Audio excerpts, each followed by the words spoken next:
up in Marion. Parents were sharecroppers in Marion, Texas, and it was 3 families of us that lived in the country, and we lived 4 miles, and we walked to school every day 4 miles. It was 3 families, and it was 12 of us.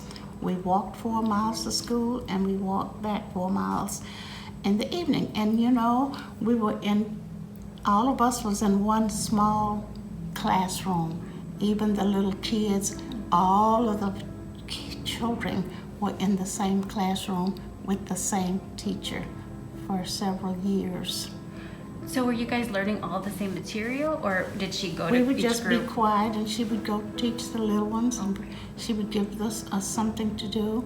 And our books were so old, it was like so many other children had, and with their names was, our books was old. Some of the pages were out, but she taught. We had, the thing about the teachers, they were excellent teachers in those days. They cared. Right. And they taught us. And when I was 14, my parents decided to send us to school in Seguin. My 2 younger brothers and myself. At that time, there was a Boeing bus line, not Greyhound. It was a Boeing bus line. And we would ride the bus to Seguin, to Ball High School, every day.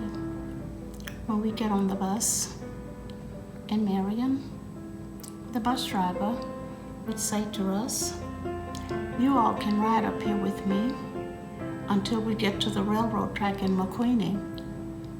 And when we get to the railroad track in McQueenie, you all gonna have to go to the back of the bus because a white lady's gonna get on that works in Seguin." And on that bus, it was just the driver, 1 white lady, and 3 black kids. And we had to go to the back of the bus for 2 years. This happened to us. And the same when we would ride the bus in the evening, if there were any whites on the bus, we would have to go to the back of the bus and sit on that 1 seat in the back. And this is what happened for 2 years to us.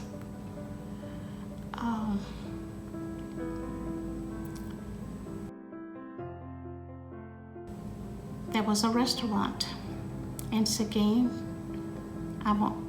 Everybody will know who it is, but if we wanted something from that restaurant, which was on Kingsbury Street, we had to go to a window to knock on the window. We couldn't go inside. And so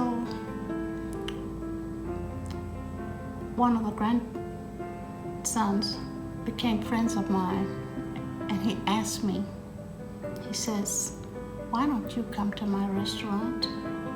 And I said, "Because several years ago, or 20, 30, 40 years ago, we could not go in your family's restaurant." He said, "Why?" I said, "Because we were black." And he said, "That did not happen." I said, "Ask your family." And so about a month later, he called me and he apologized to me. And he said, "I am so sorry that did happen," he said.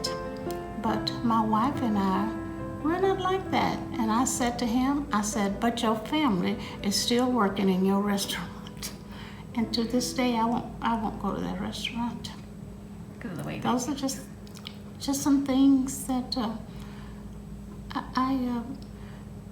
I graduated from high school, and we couldn't go downtown till we'd go downtown to the park, and it had them signs that said colored and white, And there was a barbecue place right there on Austin Street, barbecue place, and the blacks would have to go past all of the white people and go to the back where they were cooking the meat, where the fire was, if we wanted to eat. We couldn't stay in the front where the whites was eating. How did this all make you feel? That's how we lived. We was used to that. And we learned how to accept it. Like young people today, they don't accept that. Like I tell my grandsons, if a policeman stop you, whatever they tell you to do, you do it. They don't have no problem killing you because you're black. That's what we teach our kids that. And we taught our kids, and you need to, and if you're educated and you're on the same page with them, they'll respect you. May not respect you because because you're black, but they'll respect you because you are as educated as they are. And so when I got married, and my children, I got married, I went to college one year and I hated it because I always wanted to be, and I'm gonna tell you this, you may take some of this out. When I was 13 years old, my father was superintendent of the general's grounds at Randolph. And they always entertained, that, the generals. And they needed someone to keep their kids. So my father would let me go to the general's house when they had parties so that I could watch the kids in the back room. And the general's wife was so kind to me, she was, and she said, you are so pretty. She said, when you put the children to bed, I need you to come out and help the waiters supply the trays, put food on the trays. And I saw those ladies with their sequin clothes on and their beautiful jewelry and their crystal that if you touch it, it'll sing a song. And I thought, I was just 13, one day I'm gonna have all of this. That her being so kind to me and allowing me to come out where all of the other rich, the colonels and the generals and their wives, and they were so beautiful and they were dressed so beautiful. And I thought, one day I'm gonna have all of this. Even though I knew I'm black, but my parents taught me that nothing is free. You can have what you want. And from that day on, that was my dream. I went to college for 1 year. I didn't like it. I wanted to be an interior designer. I'm going to tell you, I Guadarrama furniture.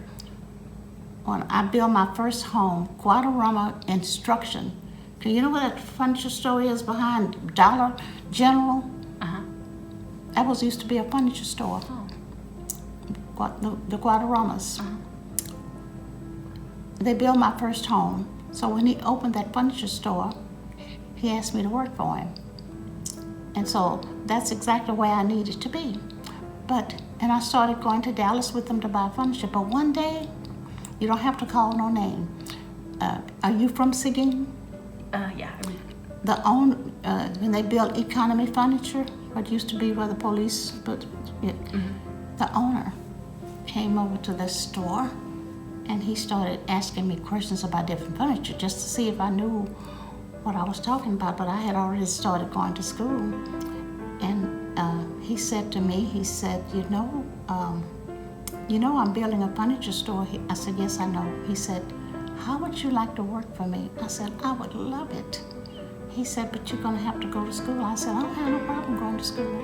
And so and he told me when the store was going to open, so I went to San Antonio College and interior design.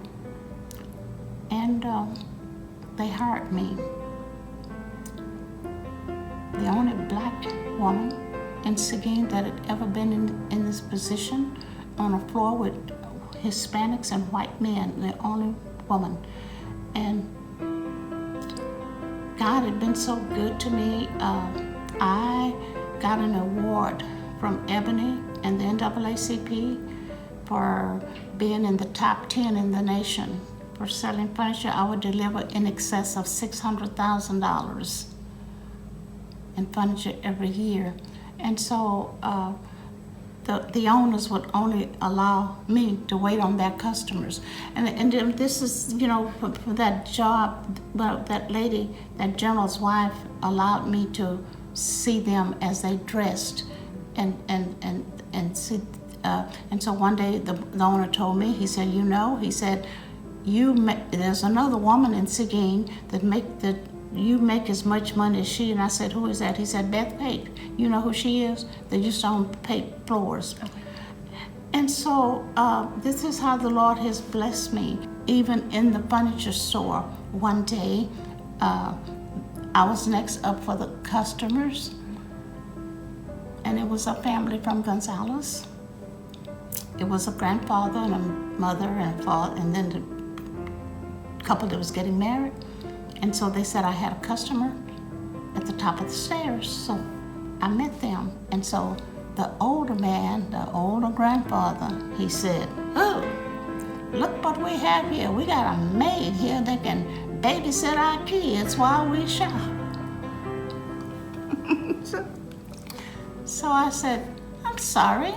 I said, I can sell you, I don't babysit. I can sell you furniture. So he wouldn't talk to me no more. And the kids picked out their furniture. It was almost the whole house was almost $10,000, and he would not let them buy it from me. So I gave them everything. I gave them my card. And before the store closed that day, they called me and said, you have a customer. And so when I went to the store, it was this family. And the old man said to me, if I was you, I wouldn't wait on us.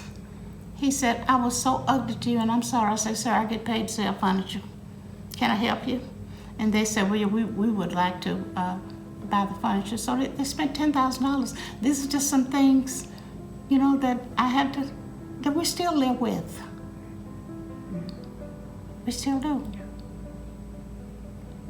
It's systemic. It's like, no, it is.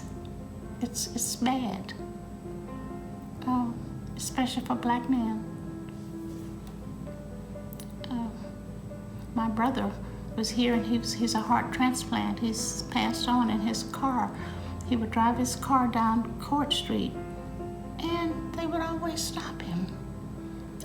And they would always say, well, you was weaving and you this. So one day he told them, he said, y'all just go on and put me in jail. He said, I have a 19-year-old heart in my body, and if something happens to me, my family's going to be very, very rich. So they left him alone. But they would always stop him. What time frame was that? It's like 10 years ago in Seguin. And we had a policeman that's a friend of us, and we had a black guy that would get drunk and on Saturday nights, and you know what he told us? We'll pay y'all if y'all kill him.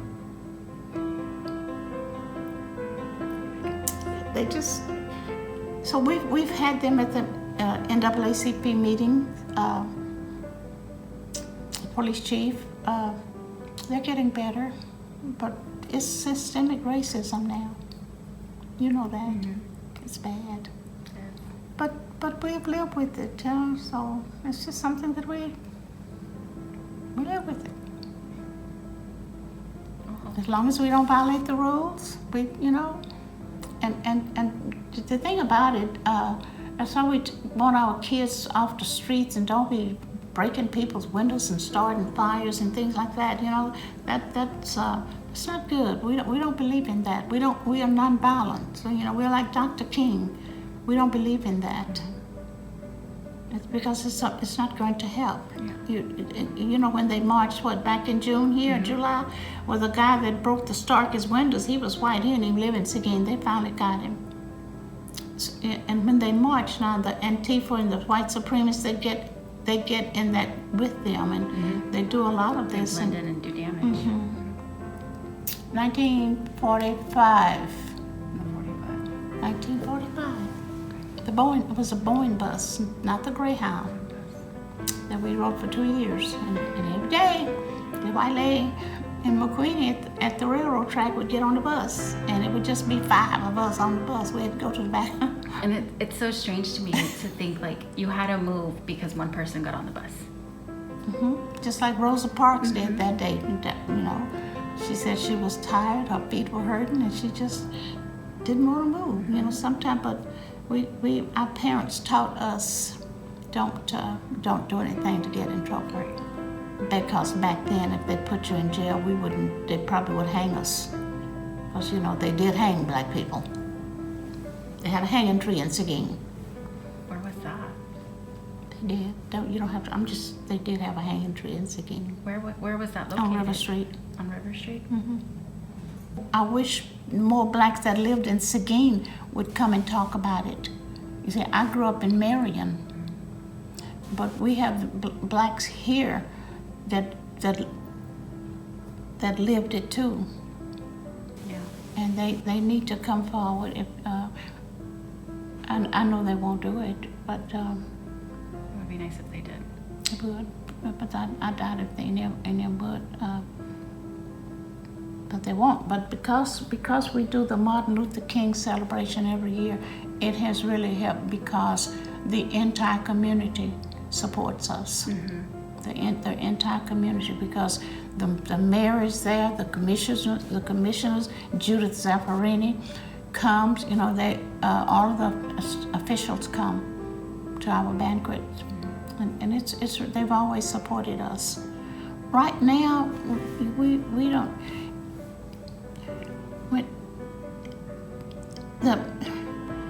It's the older whites that were so prejudiced and that hated us so. As they die off, you know, the younger people really are beginning to accept us because this is who God created us to be. We can't do a thing about it. And so they're accepting us now. And, you know, like when they march, you see whites, Hispanic, you see all races. It's not so bad. But that's all I wanted to tell you about riding that bus every day with that lady. The bus driver, was he? He was very kind to us. Was he white? Yeah. Okay. We sat up there with him, and he knew that blacks couldn't be around white folks, but he was very kind to us.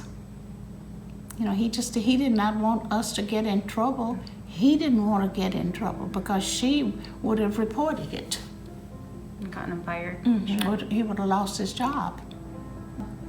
But I told my children, I have 3 children, I told my kids, you're going to go to school and get a degree. It will take you the rest of your life.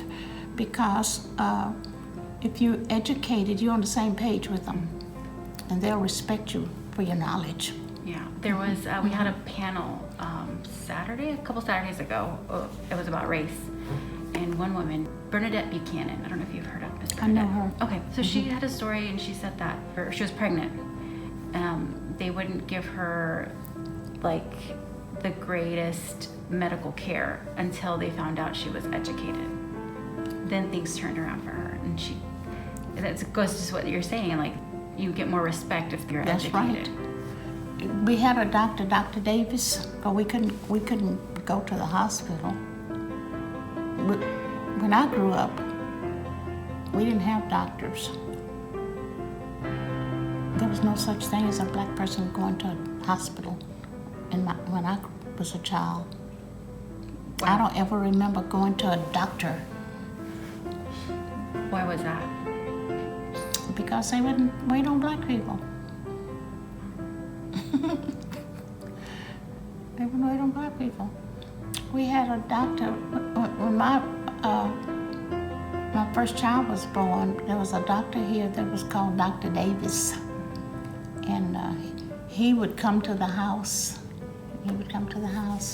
But they just really didn't want you to go to the hospital. The doctors, we had 2 doctors here in Seguin, and I'm just gonna say this, that did not want to wait on black women. And my owners that I worked for at the furniture store, they would always look out for us. It was 2 black women that worked in the office, and they would always tell us what doctor not to go to because they think black women stink, they don't want to wait on black people. Just stuff that they just, a lot of people just don't like being around black people. We're offensive, especially the uneducated blacks, and I don't know what it is that they have more respect for you, the way you dress, your vocabulary, you can hold a conversation, they'll accept you. But if you come from the across the track, ghetto, they won't have nothing to do with you. If you are as intelligent as they are. Mm-hmm.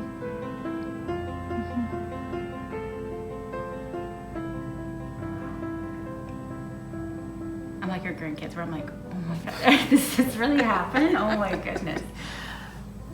I think it's like I'm in that. My reality is different from your experiences, where I'm like, I can't believe there'd be a doctor that didn't want to help you, because that's their job, to help you. No, this doctor, he died 3 years ago. We had 2 doctors here that didn't want to wait on black people. 2. It's like, that's your job, to help, to provide that medical attention. And they didn't to choose who you wanted to help, that's not right. Well, these 2 did, and our employees always would tell us, and they would tell us when Palmer Funeral Home first came to Seguin, they would tell us when Miss Palmer come in the store, in the furniture store, they would tell the black salespeople, don't try to wait on her because she don't like black folks. They would tell us that. They would tell us people in Seguin that did not want us to wait on them.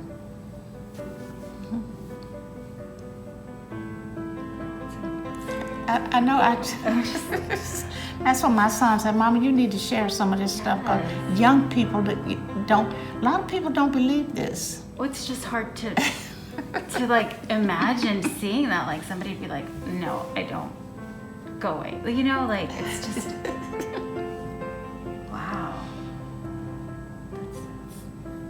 And today, we have problems with African Americans today that separate themselves from other African Americans. Mm-hmm. We do. But that is something that they learned, 100 years ago, that if you a step above these down here, we're better. They're taught that we're better than you are. Mm-hmm. Because we are educated, or we have more money, or we have better jobs, and you're from the ghetto. These people don't have anything to do with the people in the ghetto. Mm-hmm. This is the way we treat one another, African Americans. But African Americans, when they killed George Floyd, then black folks got in the streets. That's the only way we can get their attention. Yes. They got in the streets. And they just killed another black man last night in Philadelphia, but he was a mental, and the family, and I don't know why the family would call a policeman when you ought to call, take him to the hospital or somewhere, but they called a policeman because he had a knife, and he was a mental person, mental, and he had a knife. The policeman told him to put the knife down. They say he lunged at the policeman. They shot him last night. Guess what? They back in the streets again.